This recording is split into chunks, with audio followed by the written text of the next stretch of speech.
नमस्कार दोस्तों, cosmopolitan study foundation में स्वागत है। तो जैसे कि कल हमने वर्ब का चैप्टर कंप्लीट कर लिया था, उसके एक्सरसाइज भी देख लिया था, ठीक है। तो कुछ क्वेश्चन मैंने बताया था कि लाइक दैट टाइप क्वेश्चन हमारे एग्जाम में आते हैं। So that's why today will learn about new topic that is adjective. Okay sing, तो what's the need of adjective to learn. हमें क्या ज़रूरत पड़ी कि एडजेक्टिव लर्न करना है, क्या नीड है और इससे कैसे क्वेश्चन आते हैं। मेन इंपॉर्टेंट तो हमारा फर्स्ट फैक्ट ये बनता है कि how to identify it is adjective. तो मेनली देखते हैं फर्स्ट क्या होता है हमारा adjective. An adjective is a describing word. Describing word है, बस यही इसका काम है कि an adjective is a describing word that qualifies a noun और प्रोनाउन। ये क्या करता है? डिस्क्राइब करता है। किसे करता है? नाउन और प्रोनाउन को। एडजेक्टिव के we use adjective with a noun. Why? For describing word. Like that हमने कहा कि दिस इज गुड बॉय, हमने लिखा this is good boy, this is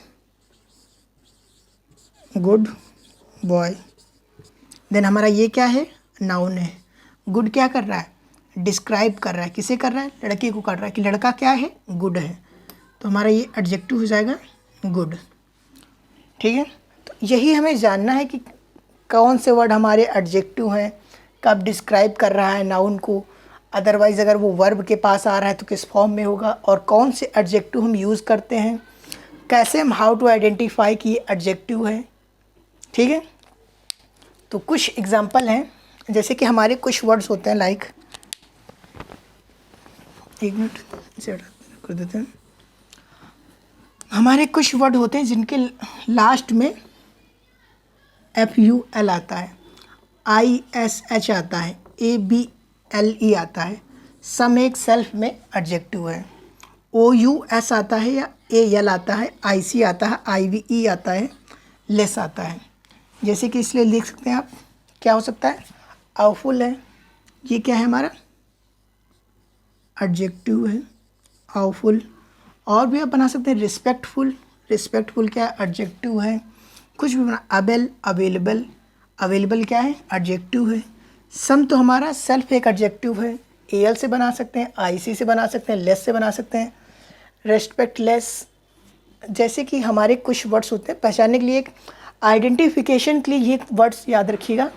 इनसे हम आइडेंटिफाई कर सकते हैं ईजिली कि अगर इन वर्डों में हमारे नाउन के पहले, फर्स्ट तो हमें देखना है अगर कोई नाउन दे रखा है, और नाउन को कैसे हाउ टू आइडेंटिफाई करना वो मैंने फर्स्ट क्लास में बताया। तो अगर आप वहाँ से देखते हैं तो उसके बाद ये तो आपको क्लियर रहेगा कोई भी सेंटेंस देखने के बाद, दिस इज़ नाउन और दिस इज़ नाउन। अगर आपको ये क्लियर होगा कि नाउन है, तो नाउन के पहले में जस्ट देखना है कि एडजेक्टिव है या नहीं है, या वर्ब फॉर्म कर रहा है एडजेक्टिव के रूप में। Verb is doing work as a adjective. Okay, full हो गया, ISH हो गया। तो ये पॉइंट नोट कर लीजिए। फिर जानते हैं कुछ स्ट्रक्चर जैसे कि जिससे हमें हेल्प मिलती है आइडेंटिफाई करने में, और उसके बाद हम पार्ट ऑफ देखते हैं एडजेक्टिव के। तो मेनली याद रखिएगा एडजेक्टिव किस लिए यूज़ करते हैं, तो हम नाउन को डिस्क्राइब करने के लिए। जैसे कि किसी पर्सन को, दिस इज़ ब्यूटीफुल गर्ल, तो गर्ल की हम विशेषता बता रहे हैं, हिंदी में हम कहते हैं विशेषता। ओके, क्वालिफाइज डिस्क्राइबिंग कि this is beautiful, this is बोल सकते हैं हम, ब्यूटीफुल ही बोल सकते हैं, अदर बोलेंगे तो ज़्यादा लोग बुरा मान जाएंगे, ठीक है। तो किसी भी चीज़ के लिए बोर्ड है, इस बोर्ड को डिस्क्राइब करने के लिए ये बोर्ड कैसा है। जैसे सपोज दैट आपने कहा रोलिंग स्टोन, तो स्टोन हमको, स्टोन को हम कर रहे हैं कि हम रोलिंग स्टोन है, डिस्क्राइब कर रहे हैं, तो हमारा रोलिंग क्या हो जाएगा? एडजेक्टिव हो जाएगा। बट हर वर्ड ऐसा जो डिस्क्राइब कर रहा हो एडजेक्टिव हो, ये भी ज़रूरी नहीं है। डिस्क्राइब जो वर्ड हमारे करते हैं वो एडजेक्टिव होते हैं, बट हर वर्ड हमारा एडजेक्टिव हो ये भी ज़रूरी नहीं है, कंपलसरी नहीं है। तो वही हमें देखना पड़ता है एडजेक्टिव में। एक स्ट्रक्चर होता है पहचानने के लिए, आइडेंटिफिकेशन के लिए, आइडेंटिफिकेशन ऑफ एडजेक्टिव। क्योंकि पहले हम पढ़ेंगे तो बाद में, पहले हमें पता तो हो कि हम जानेंगे कैसे एडजेक्टिव कौन है कौन नहीं है। Identification of adjective. Okay,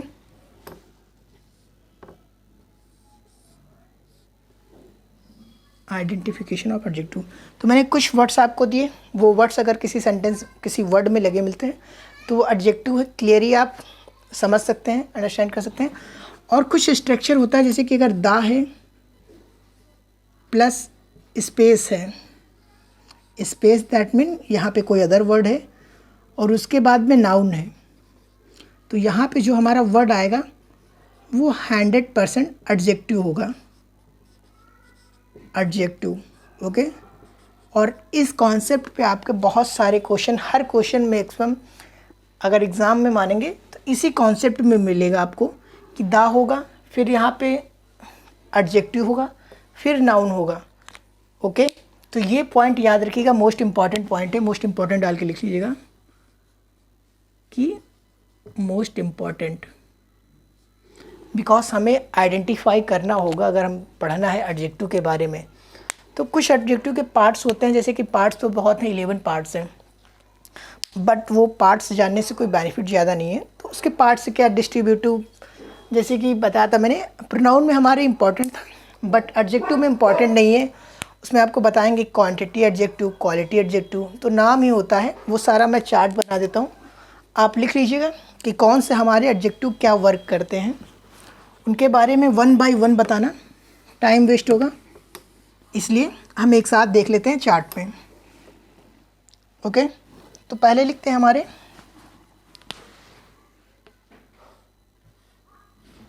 adjective of quantity.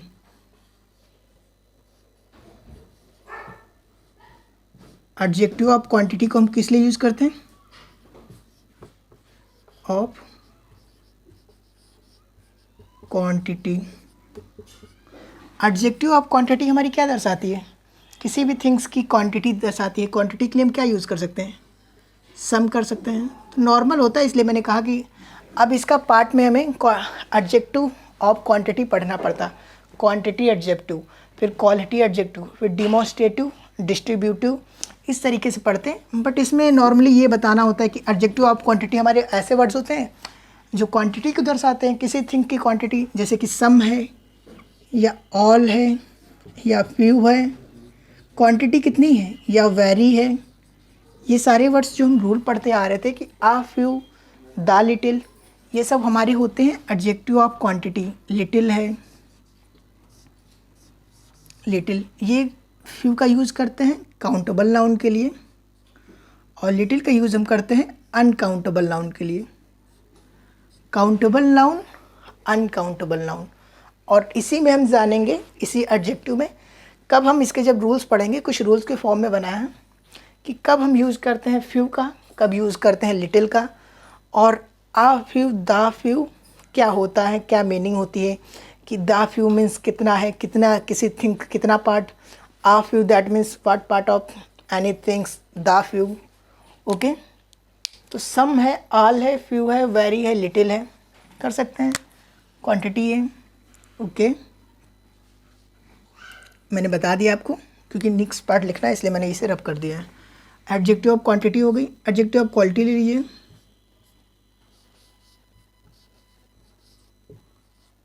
Adjective of quality,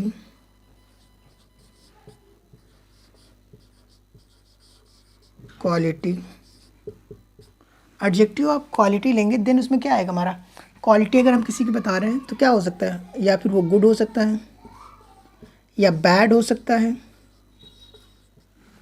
या मैड हो सकता है, हम कह सकते हैं मैड है, या हॉनेस्ट हो सकता है। क्वांटिटी बता रहे ना, हॉनेस्ट पर्सन, या भ्रष्ट हो सकता है, या थ्रस्ट हो सकता है, या लाइक एट्सेट्रा है। हमारे काफ़ी वर्ड्स हैं, ये सब हमारे यहाँ आते हैं। एडजेक्टिव ऑफ क्वालिटी में ब्यूटीफुल भी इसी में आएगा, हैंडसम भी इसी में आएगा। ये सब हमारी होती हैं जब हम किसी की थिंग्स की क्वालिटी बताते हैं। How, if we take suppose that if we meet any person, then we what think about that person, we describe in adjective of quality. हमारी एडजेक्टिव ऑफ क्वांटिटी हो गया, क्वालिटी हो गया। एडजेक्टिव ऑफ नंबर क्या होता है? Adjective of number, ये parts होता है adjective of number, adjective of number. इसलिए मैंने कहा कि 1 बाय 1 पार्ट चलना काफ़ी टाइम वेस्ट होगा, कि बिकॉज एडजेक्टिव ऑफ नंबर में मैं आपको क्या बताता, मैं आपको यही बताता कि adjective of number use to show any things, how many, how much percent are there. Like adjective of number हो गया आपका, जैसे परसेंट है, परसेंटेज, परसेंटेज कितना 2%, 3% लाइक, और 1 है, 2 है, दैट टाइप नंबर। ओके, ये होता है हमारा adjective of number. Got it. Next देखते हैं, हमारा एडजेक्टिव ऑफ क्वांटिटी हो गया, क्वालिटी हो गया, नंबर हो गया। नेक्स्ट हम क्या पढ़ेंगे, सीक्वेंस से चलते हैं। नेक्स्ट ले लेते हैं हम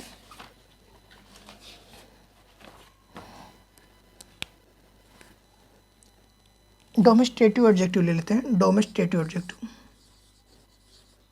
डोमेस्ट्रेटिव adjective, demonstrative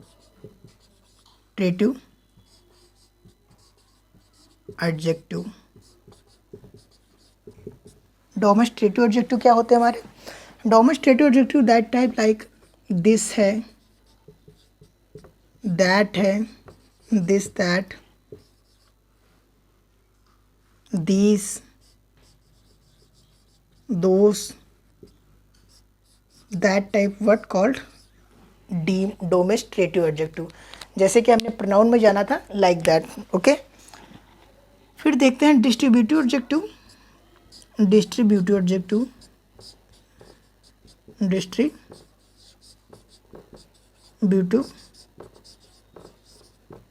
adjective. Distributive adjective हमारे कौन से होते हैं,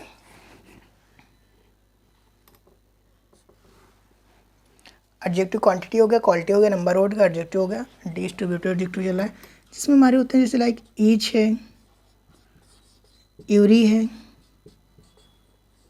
ईच, एवरी, ईदर ऑफ, ये हमारे एडजेक्टिव होते हैं। ईदर ऑफ जो हम यूज़ करते हैं, ईदर और ऑफ, ईदर और, नीदर, नीदर नॉर, ये सब हमारे वर्ड्स होते हैं distributive adjective. Quantity, quality, adjective of number, demonstrative, distributive. Next देखते हैं, नेक्स्ट कौन सा बचा है, एक होता है आपका इंट्रोगेटिव एडजेक्टिव।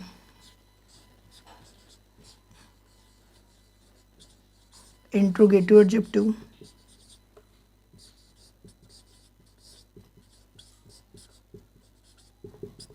इंट्रोगेटिव एडजेक्टिव में हमारे कौन से एडजेक्टिव आते हैं, जैसे कि हमने उसमें जाना था। इंट्रोगेटिव कौन से होते हैं, जो क्वेश्चन करते हैं, लाइक हु है, विच है, who, which, whom. When we use as a question for sentence, then अगर हम इन वर्डों का हु, विच, होम का यूज़ कर रहे हैं सेंटेंस में, एज अ एडजेक्टिव यूज़ कर रहे हैं और क्वेश्चन पूछ रहे हैं, then we call that type word like interrogative adjective. Okay, और अगर ये यूज़ हो रहे हैं एज अ प्रोनाउन, देन हम क्या कहते हैं, इंट्रोगेटिव प्रोनाउन। ओके, क्वांटिटी हो गया, क्वालिटी हो गया, और प्रोनाउन पार्ट्स हैं हमारे, बट वो नॉर्मली इतना ही रखिएगा। ठीक है, तो इसमें से कुछ वर्ड्स के बारे में हमें यहाँ पे पढ़ना पड़ता है, क्या रूल्स उनके साथ लगाते हैं। जैसे कि हम इसमें फ्यू के बारे में जानेंगे, वेरी के बारे में जानेंगे, लिटिल के बारे में, सम के बारे में अलग से जानेंगे। ये हमारा नॉर्मल होता है, इसमें कुछ नहीं जाना होता है। ये भी नॉर्मल होता है, कुछ नहीं जाना होता है, ये भी नॉर्मल है। यहाँ पे हम ईच, एवरी के बारे में जानते हैं, ईच, एवरी, इधर इधर। और इंट्रोगेटिव एडजेक्टिव में हमारे लिए कोई इंपॉर्टेंट नहीं होता है। और इसके साथ कुछ हमारे पॉइंट्स होते हैं कि कब हम यूज़ करते हैं ईच का, कब एवरी का, लाइक दैट। इन सब वर्डों के बारे में हम एडजेक्टिव में जानते हैं और इन्हीं से एरर आती है। तो चलिए आप स्क्रीनशॉट ले लीजिएगा, फिर हम देखते हैं वन बाय वन वर्ड को लेकर कब हम कहाँ पे यूज़ करेंगे।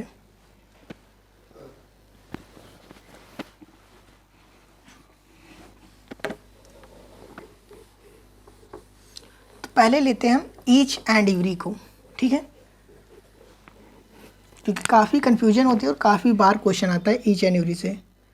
सपोज दैट आपने लिखा ये ईच, ये आपने लिखा एवरी, एवरी, ये क्या, अब हमें कहाँ पे यूज़ करना है ईच का, कहाँ पे यूज़ करना है एवरी का। तो जो ईच का यूज़ होता है हम 2 पर्सन्स के लिए भी कर सकते हैं और मोर देन 2 के लिए भी कर सकते हैं. We can use for 2 person and more than 2 and more than 2. लाइक लिख लेंगे 2 है और 2 प्लस. तो ईच का जो हम यूज़ कर सकते हैं, we can use for 2 person and more than 2. Okay. और जो एवरी का यूज़ होता है, we always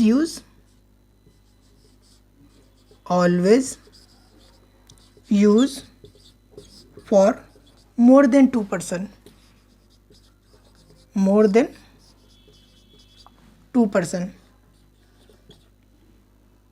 we use always for more than 2 person.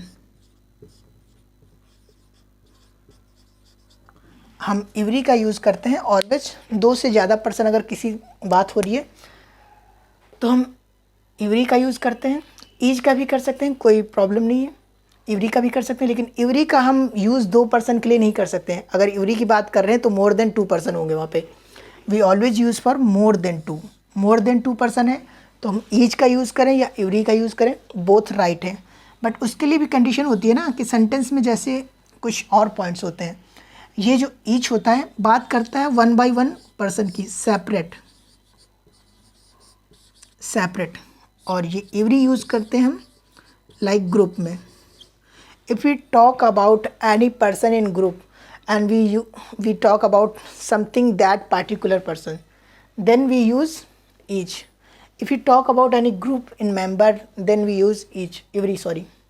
कि अगर हम कोई ग्रुप है, सपोज उस ग्रुप में किसी एक पर्सन की बात कर रहे हैं तो हम ईच का यूज़ करेंगे. बट अगर हम सारे ग्रुप की बात कर रहे हैं तो हम एवरी का यूज़ करेंगे. ईच का हम यूज़ तब भी कर सकते हैं कि एक ग्रुप है, ग्रुप के 1 by 1 मेंबर की बात कर रहे हैं कि each and every member. That type आता नहीं क्वेश्चन कि ईच एंड एवरी, तो होता है each and each member, each and every. तो उसमें हम हर एक पार्टिकुलर पर्सन की अलग अलग बात कर रहे होते हैं तो हम यूज़ करते हैं ईच का. और अगर हम एक ग्रुप की बात कर रहे हैं तो हम यूज़ करते हैं एवरी का. क्लियर हुआ होगा मे बी. दोबारा बताता हूँ. अगर कोई ग्रुप है सपोज दैट, उसमें आप बात कर रहे हैं एक पर्सन की, तो वहाँ पे यूज़ करेंगे हम ईच का. या फिर ग्रुप है, ग्रुप में आप हर एक पर्सन को अलग अलग एक यूनिट के रूप में बात कर रहे हैं, तब भी हम यूज़ करेंगे ईच का. अगर कोई ग्रुप है, हम कंप्लीट ग्रुप की बात कर रहे हैं, then we use every. Clear हुआ पॉइंट. ओके. तो चलिए नेक्स्ट देखते हैं.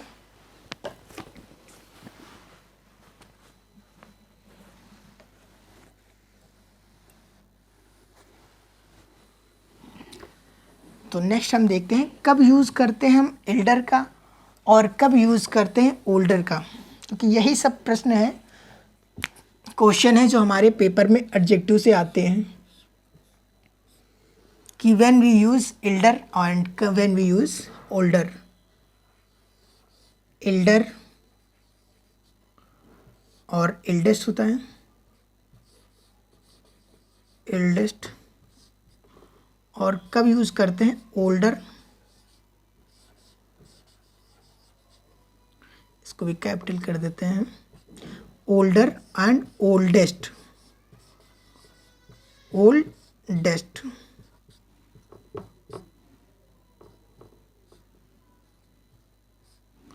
Elder, eldest, older, oldest. Okay.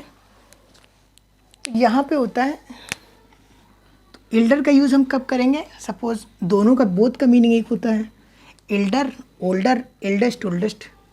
But यहाँ पे डिफरेंस ये होता है कि जब हम बात करते हैं ब्लड रिलेशन में, when we talk about someone in our relationship, blood relationship, then we use elder. और अगर हम बात कर रहे हैं किसी फ्रेंड की या कोई फैमिली या किसी मेंबर से बाहर हम गए, वहाँ से मिले, वो हमसे बड़ा है या छोटा है, तो हम उसके लिए यूज़ करेंगे ओल्डर.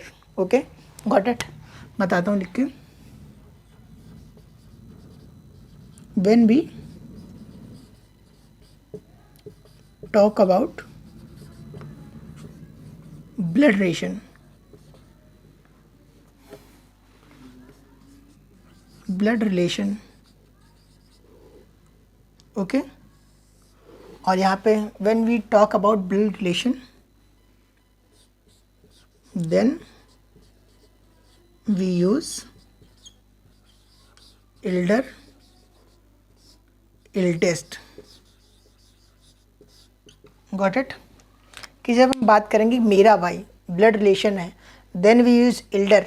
अगर हम बात करेंगे कोई अदर फ्रेंड मिला है दिस इज़ लाइक ब्रदर हो सकता है बट ब्रदर नहीं है तो हम उसके लिए ओल्डर यूज़ करेंगे। अगर कोई पर्सन मिला कि Aman is greater, Aman is older than Mohan, if दोनों भाई हैं अगर दोनों तो हम ये बात क्या करेंगे, हम कहेंगे अमन इज़ एल्डर देन मोहन। अगर भाई ब्रदर की रिलेशनशिप ब्लड रिलेशनशिप हो सकता है, ब्रदर हो सिंग या सिस्टर हो, कोई भी रिलेशनशिप हो, फादर हो मदर हो, कोई भी रिलेशनशिप हो बट ब्लड रिलेशन होना चाहिए तो हम यूज़ करेंगे एल्डर का एल्डेस्ट का। अगर हम ब्लड रिलेशन की बात नहीं कर रहे हैं तो हम यूज़ करेंगे ओल्डर का ओल्डेस्ट का, ओके। ये पॉइंट क्लियर होगा क्योंकि ये वर्ड्स ही हैं, आपको बताना है, कोई एग्जांपल इस पे नीड नहीं है तो मैं जो वर्ड्स हैं कंप्लीट बता दे रहा हूँ आपको एडजेक्टिव के। उसके बाद कल हम इसके एडजेक्टिव के 8 to 9 रूल्स हैं वो क्लियर कर लेंगे। बेसिक ही है, नाउन्स हम पढ़ते हैं रूल के रूप में तो वो क्लियर कर लेंगे। नेक्स्ट हम एक्सरसाइज देख लेंगे तो हमारा एडजेक्टिव भी कंप्लीट हो जाएगा। तो ज़्यादा से ज़्यादा आप चैनल को सब्सक्राइब कीजिए, शेयर कीजिए, लाइक कीजिए बिकॉज कंप्लीट हम बता रहे हैं। आप किसी भी चैनल पे देखेंगे तो हाँ मैं ये कह रहा हूँ कि कंटेंट आपको अच्छा मॉडेस्ट वे में मिलेगा कि हाँ सजावटी डेकोरेटेड कंटेंट और अच्छा होगा, इतना तो नहीं है बट हाँ कंटेंट ख़राब नहीं है मेरा भी। जो आपको कंटेंट प्रोवाइड कर रहा हूँ वो ग्रेट कंटेंट है। आपको ऐसा कोई कोचिंग में भी आप पढ़ेंगे तो भी इतनी जल्दी प्रोवाइड नहीं होता है, एक साथ आपको नहीं मिलेगा जो कंटेंट मैं एक साथ आपको प्रोवाइड कर रहा हूँ। अब हम बात करते हैं हमारा ई शिवरी हो गया, ओल्डर एल्डर हो गया। टाइम और पोजीशन की बात कर लेते हैं कि हम जो मैक्सिमम बात करते रहते हैं कि later, when we use later, latest, last और लेटेस्ट। तो ये वर्ड्स हमें लगता तो इजी है कि ये इजी है, क्या आएगा इसमें, क्या एरर आएगी, बट जब नॉर्मली सामने क्वेश्चन आता है तो हम कंफ्यूज हो जाते हैं और वो एक नंबर हमारा आते आते चला जाता है। एक नंबर तो चला ही जाता है, साथ में माइनस पॉइंट आ जाता है 25 या 0.33। तो मोस्ट इम्पॉर्टेंट है कि जो क्वेश्चन हमें आता है हम कर सकते हैं उसे तो ना गिव अप करें ना। इसके लिए ये पॉइंट जान लेते हैं, ओके, कि when we use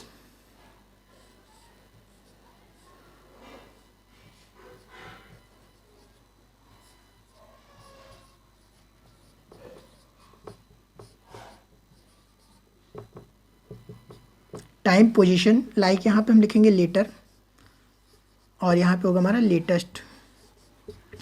when we talk about, यहाँ पे आएगा लेटर,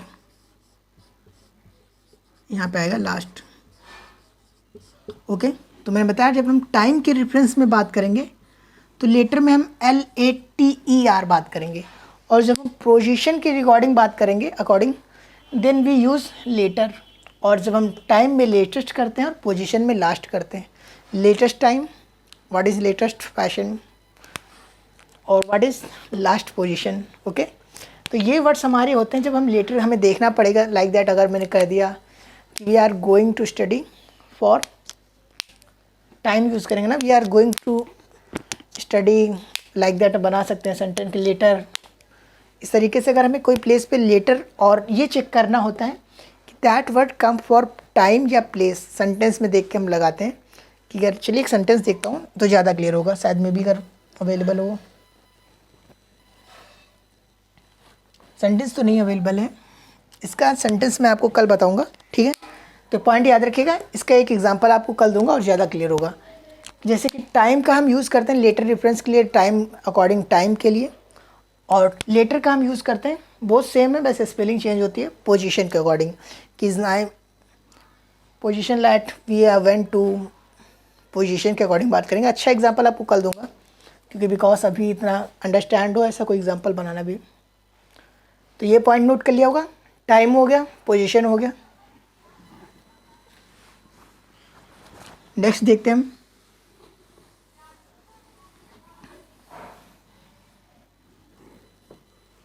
हमारा एक वर्ड्स होते हैं वेरी और मच। मैंने बताया था आपको, वेरी है और मच है, वेरी एंड मच। तो वेरी का जो यूज होता है ऑलवेज यूज एज अ, कौन से केस में, एडजेक्टिव में 3 डिग्री पढ़ते हैं, सुपरलेटिव, पॉजिटिव, कंपैरेटिव। तो जो वेरी होता है we use very always in किस केस में, किस केस में, पॉजिटिव, सुपरलेटिव या कंपैरेटिव? कमेंट कीजिएगा, बता तो दे रहा हूँ बट कमेंट कीजिएगा, ठीक है। कि आपको कैसा लग रहा है जो वे है पढ़ाने का। जो मच का यूज़ होता है, हम मच को यूज़ करते हैं ऑलवेज कंपैरेटिव डिग्री में, कंपैरेटिव फॉर्म।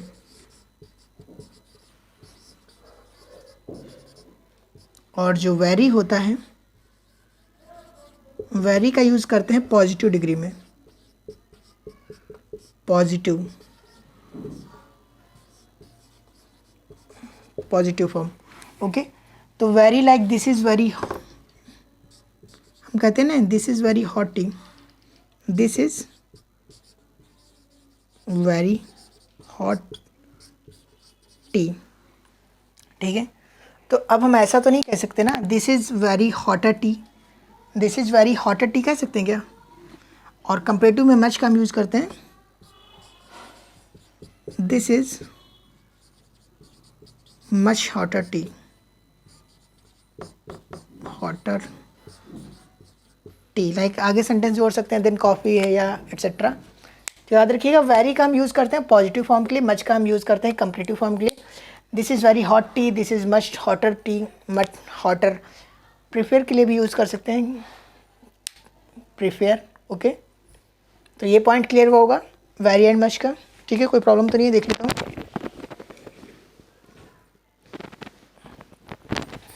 ओके, अब नेक्स्ट पॉइंट देखते हैं।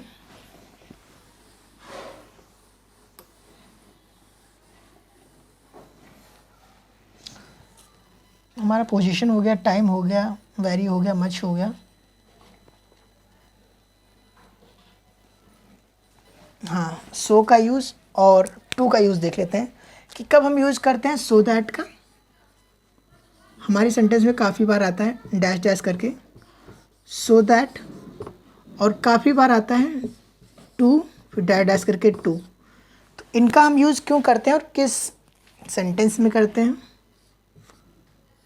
तो सो का यूज़ हम सो दैट बिकॉज यूज़ करते हैं, रीज़न के लिए यूज़ करते हैं। इसका भी हम रीज़न के लिए करते हैं कि ही is so lazy so that he can not pass the exam.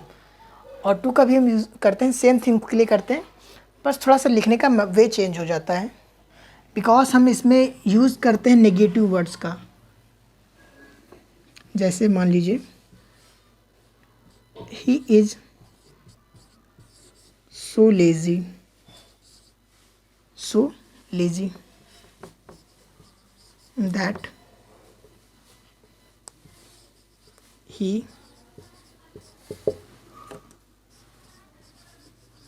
is so lazy so that he can't pass the exam। Okay, ये हमने लिखा पॉजिटिव सेंस में। अब टू के पास से लिखते हैं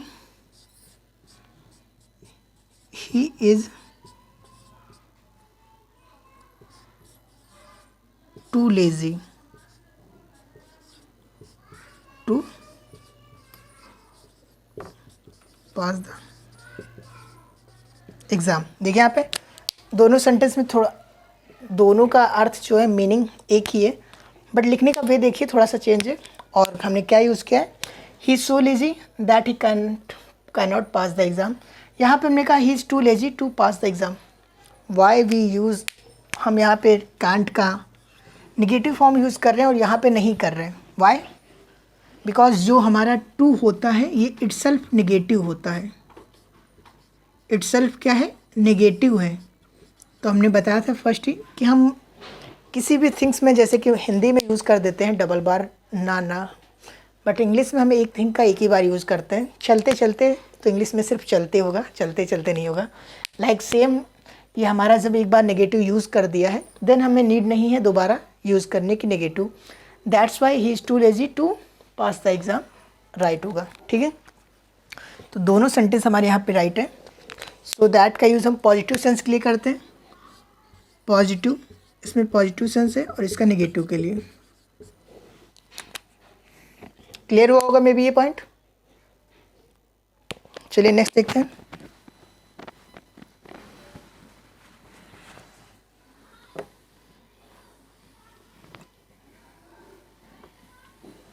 ऑल वर्ड्स हो गए, मे बी कुछ बचा हुआ है।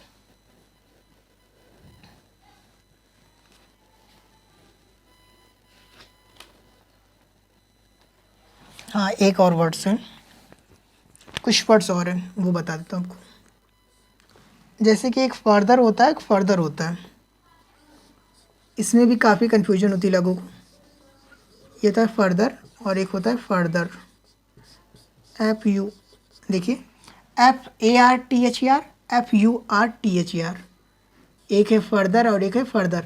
तो दोनों में डिफरेंस क्या होता है?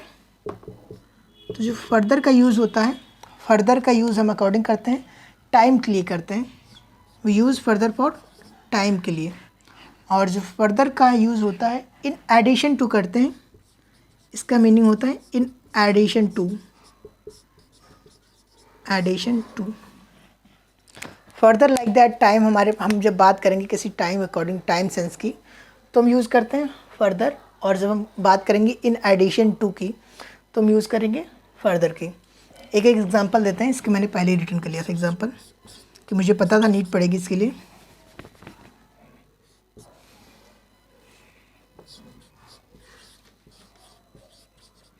He went to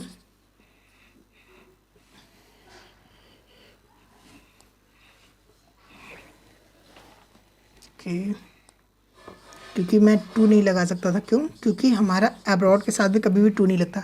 he went abroad, he went abroad for his, यहाँ पे क्या होगा?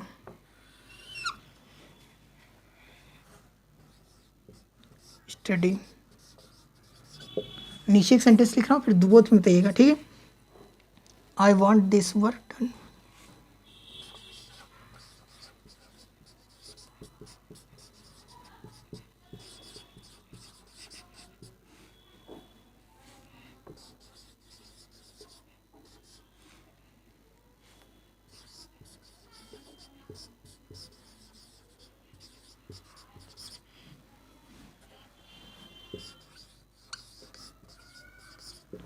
ठीक है? चलिए कोई नहीं, ये तो हो गया, मैंने आंसर भी लिख दिया। I want this book, this work done further any delay. तो यहाँ पे फर्दर क्यों है? कि फर्दर हम क्यों यूज करें कि इन एडिशन टू, कि मैं चाहता हूँ कि ये वर्क हमारा कंप्लीट हो जाना चाहिए। I want this work done further any delay, यानी कि इन एडिशन टू डिले। और यहाँ पे हम क्यों यूज़ कर रहे हैं? He went abroad for his, किस लिए? क्या आएगा यहाँ पे बताइए? मैं ये आपके लिए छोड़ रहा हूँ, ठीक है? आप बताइएगा, कमेंट कीजिएगा, बिकॉज कमेंट कोई नहीं करता है, थोड़ा बहुत 2 से 3 कमेंट आ रहे हैं, तो आप कमेंट कीजिए कि यहाँ पे क्या पुट करेंगे कि हमारा सेंटेंस सही हो जाए, ठीक है? ये आपके लिए छोड़ रहा हूँ। अगर वॉच कर रहे हैं तो सर कमेंट भी कीजिए। ओके, नेक्स्ट देखते हैं हम, चलिए।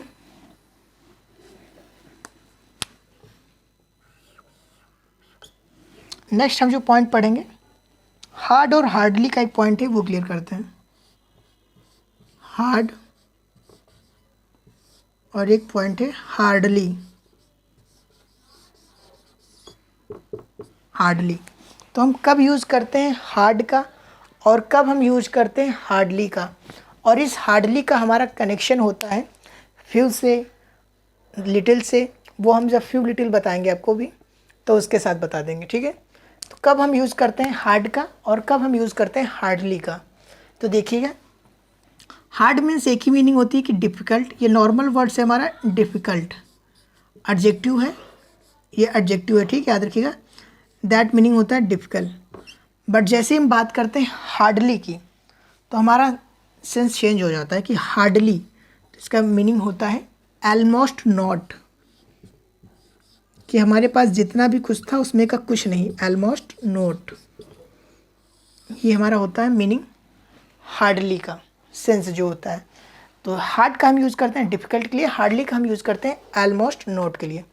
अब इसी के साथ में आपको फ्यू और लिटिल का कॉन्सेप्ट क्लियर कर देता हूँ कि आपको हार्डली का भी कॉन्सेप्ट क्लियर हो जाए। ओके, तो नोट क्लियर होगा। नेक्स्ट देखते हैं जो हमारा लिटिल है, द लिटिल, आ फ्यू और क्या होता है, तीनों वर्ड्स बता दूँ आपको। जैसे कि हम कभी कहते नहीं है फ्यू, फ्यू, लिटिल, ये हमारे वर्ड्स में काफ़ी बार आते हैं सेंटेंस। फ्यू लिटिल आता है और आ फ्यू आता है, आ फ्यू है या आ लिटिल है, आ लिटिल।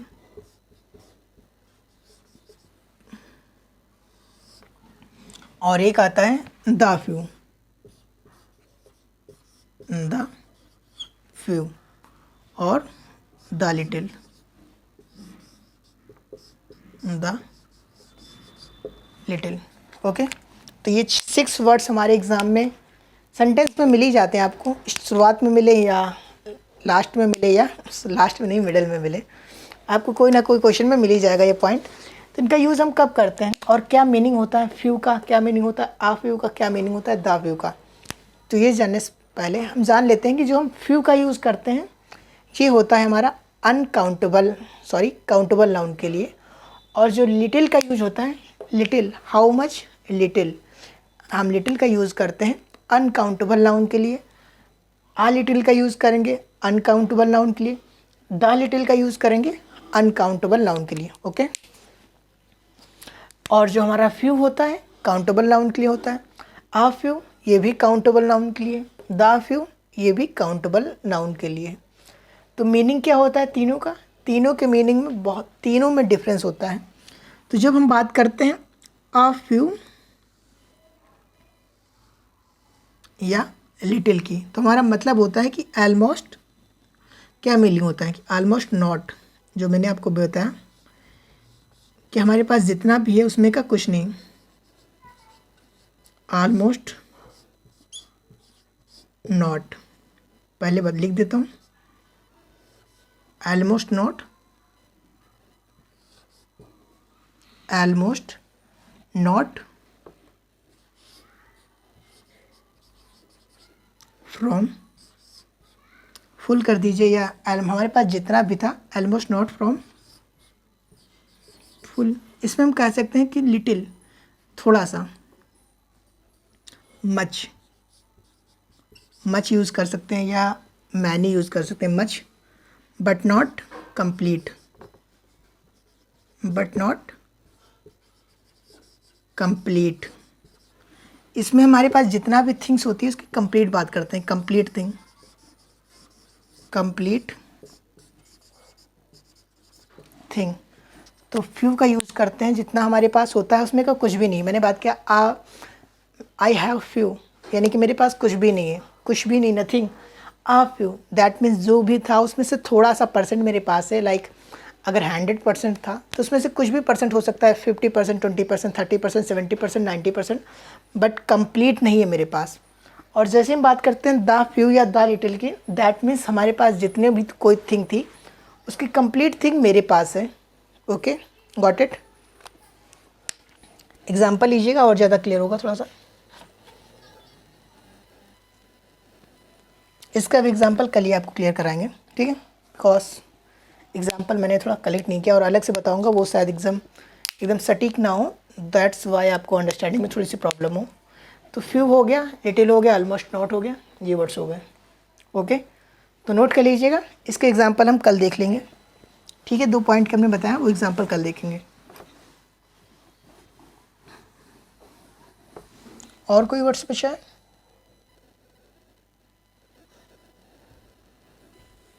ओके, तो आज के लिए शॉर्ट को क्लास ही रखते हैं, बिकॉज आज थोड़ा सा वर्क था, दैट्स वाई मैं इतना कंप्लीट आपके लिए प्रिपरेशन नहीं कर पाया क्लास का, बट जस्ट आया, मैंने थोड़ा सा बनाया, तैयार किया कि क्या मुझे बताना है, उसके बाद कर रहा था, इसलिए शॉर्ट क्लास रखते हैं आज की। कल हम कंप्लीट देख लेंगे और इसके कुछ एग्जांपल दैट्स वाई रह गए थे, अदरवाइज़ मैं कंप्लीट कर देता। ओके, तो कंटिन्यू रहना चाहिए क्लास लिए, इसलिए मैंने कंटिन्यूस रखा कि जो लोग देख रहे हैं वीडियो को उनके लिए कोई ऐसा ना हो कि सर की कोई क्लास वीडियो आई नहीं आज, तो ये ना सोचें, इसलिए मैंने बना दिया है। बट शॉर्ट वीडियो है तो चैनल को सब्सक्राइब कीजिए, लाइक कीजिए, शेयर कीजिए। और कल हम इसके पार्ट्स जो बचा हुआ है वो देखेंगे, और इसके साथ कल रूल्स देखेंगे, नेक्स्ट डे भी रूल्स देखेंगे और क्वेश्चन देखेंगे। ठीक है, थैंक यू।